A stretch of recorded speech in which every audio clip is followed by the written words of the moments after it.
puro kuda ng kuda. Tama na ang puro putak ng putak. Masyadong magaling kakaputak. Hindi na kayo nahiya. Hindi na kayo gumawa ng tama. Wala kayong ginagawa kundi umangal. Kayo ang nagpapatagal sa ating bayan. Tama na. Tigil nyo na yan.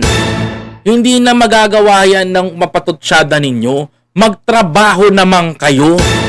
Sabi nga ni Senator Risa Hontiveros, mga kababayan ko, Senator Amy umaatungal at Senator Marcoleta, kayo na nga itong hindi umating, kayo pa itong may nakukomento.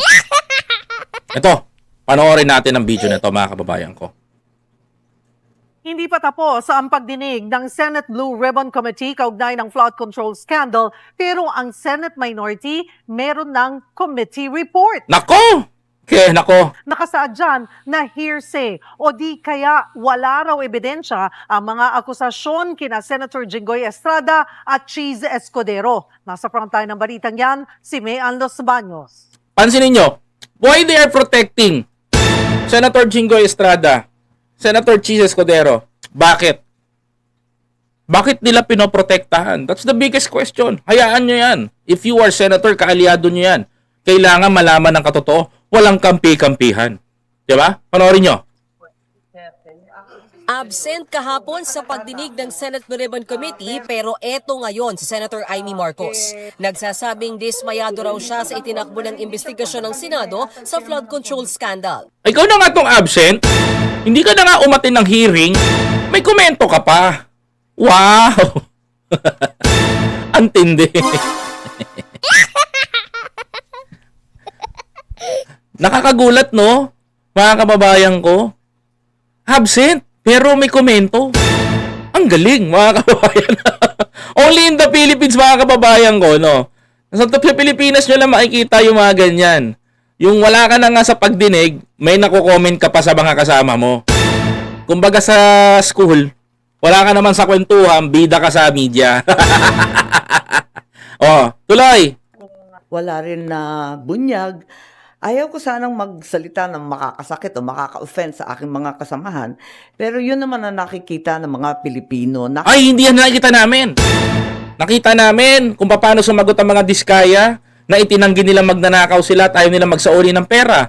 Nakita rin namin kung paano pinagtatanggol, mga kababayan ko, nito, ni Marcoleta, itong mga diskaya. Nakita rin namin kung paano ginagawa ni Senator Ping Lacson ng kanyang trabaho bilang Blue Ribbon Committee Chairman. Mga kababayan ko, nakita rin namin kung paano gisahin at tanungin, mga kababayan ko, o kung totoo nga ba sinasabi ni Leviste. Ikaw ang absent, di ba? Ikaw na nga kukumpleto sa rekado ni Senator Ping Lacson. Di ba? Inaantay ka. Ayaw mo umatin. Nakikita naman natin na parang wala namang pagtutuunan nito. Laging bitin eh. Kahapon, matatanda ang dalawang testigo ang nagdawit sa pangalan ni dating House Speaker Martin Romualdez at ang koneksyon umano niya sa mga diskaya. Ito, mga kababayan ko, napag-usapan din to kahapon. Yung pagiging connection between the diskaya, Martin Romualdez, and the witness. Mga kababayan ko, si Carly gusto niyang patanggal yung mga mukha nung yung mga nag-aano sa kanya, mga nag-aakusa, mga kababayan ko. Si Carly gusto niyang patanggal. Ngayon, mga kababayan ko, ang nangyayari, ayaw. Gusto niyang ipinipilit niya para makita niya daw, para ma-recognize niya. Sabi niya, that's too impossible. Pinatatanggal mo yan kasi gusto mo matandaan ng tao yung mga mukha nila. Diba? It's simple threat para dun yun. Ngayon, that is not the highlights of the story. The highlight is what is the connection of Martin, the former co-host speaker Martin Romualdez kay Diskaya at sa mga witness. Mga kababayan ko, na sinasabi ng mga witness, mga kababayan ko, na allegedly, sa akin allegedly, di umano, ay si Martin daw ang sinabi neto ni Curly Diskaya na bumili ng bahay sa Forbes Parks. Ngayon, mga kababayan ko, meron akong trivia sa inyo. Mga kababayan, kung ang isang pera, mga kababayan ko, kung ang isang pera mga kapatid, na iyong ninanakaw, ang tawag po doon is dirty money. Kwento lang, ito lang dirty money. Pwede mo ba ito ibangko? Of course, hindi. Bakit? Hindi mo pwede ibangko. There is a AMLA kung tawagin. Mga kababayan, AMLA, yan ang nagre-regulate sa paperang pinapasok sa bangko para malaman kung merong kang maanomalya. Kung ikaw, mga kababayan ko, ay isang negosyante, mga kapatid, at ang kita mo ay 30 mil sa isang araw, mga kapatid, tapos magpapasok ka ng pera na 1 milyon isang araw sa bangko, questionable ka dun. What is your what is your ability na makapagpasok ka ng isang perang ganyang kalaki samantalang 30 mil lang ang pinapasok mo? Doon natin mababantayan yung mga korap na politiko dahil hindi sila makakapagbangko. Ano ang gagawin nila, mga kababayan ko? To be honest, like the congressman said, yung mga kaibigan nating kongresista, naging kalakaran nung panahon ni Duterte, mga kababayan ko, hindi po uso ang bangko. Ang tawag nila doon, house vault. Mga kababayan, tama ho kayo ng inyong naririnig. House vault kung tawagin o condo vault ng ginagawa nila. Dahil yung mga magnanakaw ho ngayon, literal na hindi ho nagbabangko. Naglalagay ho ng pera sa isang bahay at gwardyado. O, para ho malaman ninyo mga kababayan, yan ho ang totoo doon. House vault na po. So ngayon, ang theory na papasok dito kay Martin is Martin Romualdez buying a house para gawing house vault sa isang pribadong village na hindi ka talaga makakapasok, mga kababayan, sa Forbes. Ngayon, totoo ba ito? Yan ang pinagtatalunan. At ang ginigiit dito, mga kababayan ko, is Curly Discaya, ang naging broker ng bahay. In-identify siya nung mga testigo na sinasabi. Tuloy. Bagay na pinasinungalingan agad ni Romualdez. Si Senador Dante Marcoleta naman na present sa pagdinig kahapon pero nasayangan daw siya.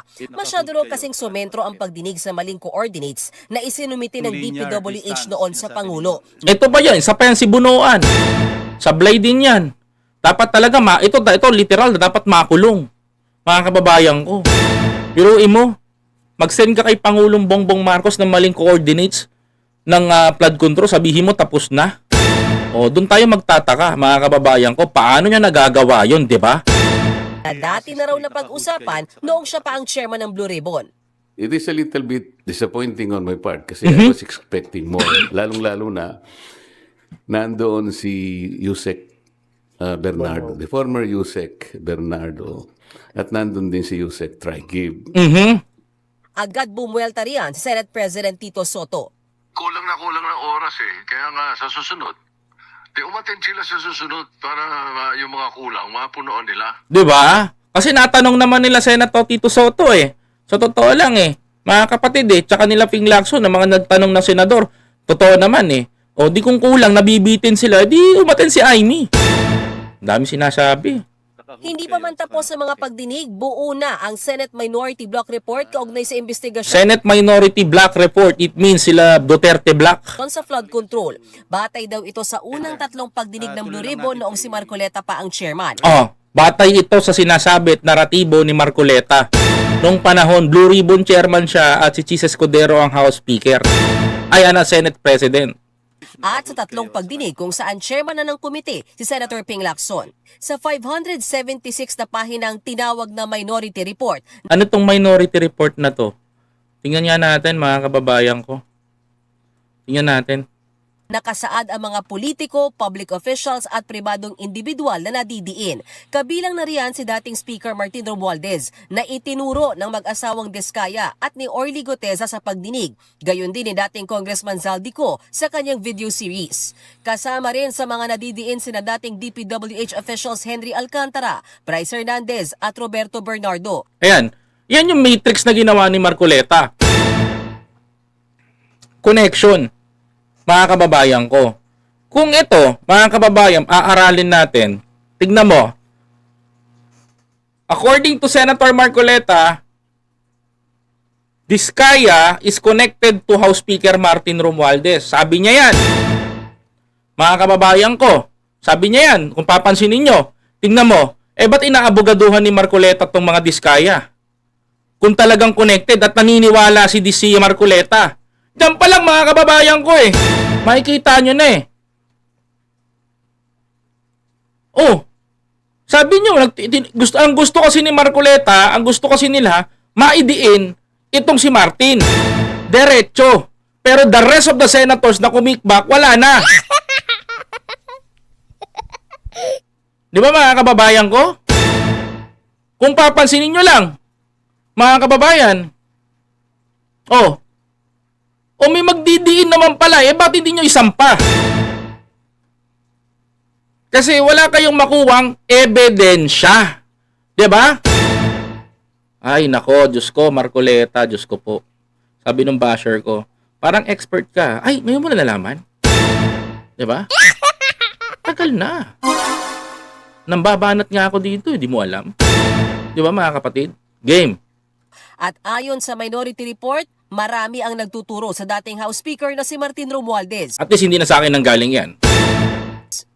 Yung arrows kasi, base sa nagtuturo sa kanya at mababasa nyo nun sa kanilang mga testimonies, individual.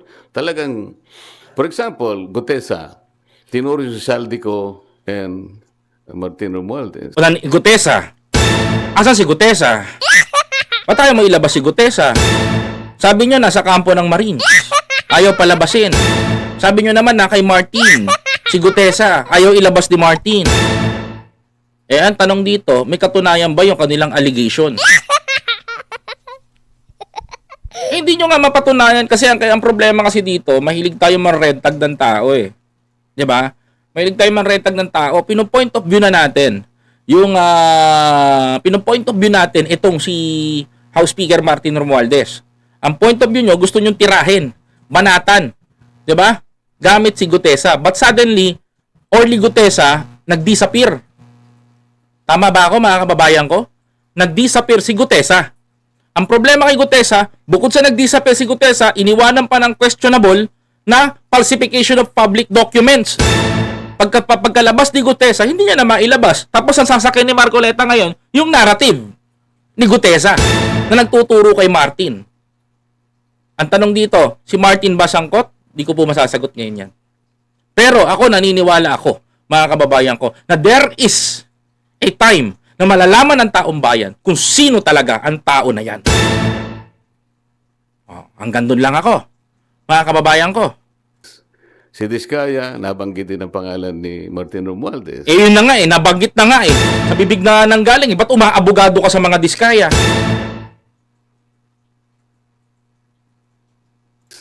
At yung mga iba, si Alcantara, si Bryce Hernandez, pinagtuturo kung sino-sino at papunta lahat sa direksyon ni Martin Romualdez. How about the senators? So ano? Kung sakali si Martin lang ang makukulong, hindi si Senate mga senador? Lahat dapat ikulong. Lahat dapat ikulong na yan. Di ba? Kulong na yan. Mga kurakot, kulong na yan. Yun ang dapat. Wala nang patutsada. Yun dapat. Kulong na yan, mga kurakot. Di ba? Babanat ka. Imi-matrix mo lang. Pero I can say this, ikulong na yan, mga kurakot. Hindi pa pwedeng babanat ka, you pointing the name of the person, iaaraw mo doon, hindi pa pwede. Di ba? There is a lack of evidence. Kaya nga sabi ko nga sa inyo, pinipilit lang nila. Gusto ni Amy, gusto ni Amy, gusto ni Marcoleta, gusto ng mga Duterte senators, mga kababayan ko, na tamaan si Martin lamang at si Saldi. Ipahuli nyo si Saldi. Di ba? Kung gusto nyo managot ko, ito nga, sagot ko dito. Alam mo, isa lang sagot ko kay Marcoleta. Kung talaga, mga kababayan ko, eto, gustong panagutin si Speaker Martin Romualdez, ganito gawin mo. Ipahuli mo, gumawa ka ng resolusyon. Sa Senado, gumawa ka ng batas, gumawa ka ng paraan. Senador ka naman. Di ba? Gumawa ka ng way, kagaya ni Lacson. Para mapahold mo, o maparibok mo, o mapahuli mo si Saldico. Dahil the only person na magtuturo kay Martin, si Saldi. Yun ang totoo dun. Mga kababayan ko. Di ba? Yun ang magtuturo dun. Si Saldi. Ayon sa report, bilang dating speaker ng Kamara, hindi raw pwedeng basta maabsuelto si Romualdez sa mga pangyayari. Oh, ayan naman. Totoo naman yan. Maaring kasabwat umano siya Maaari.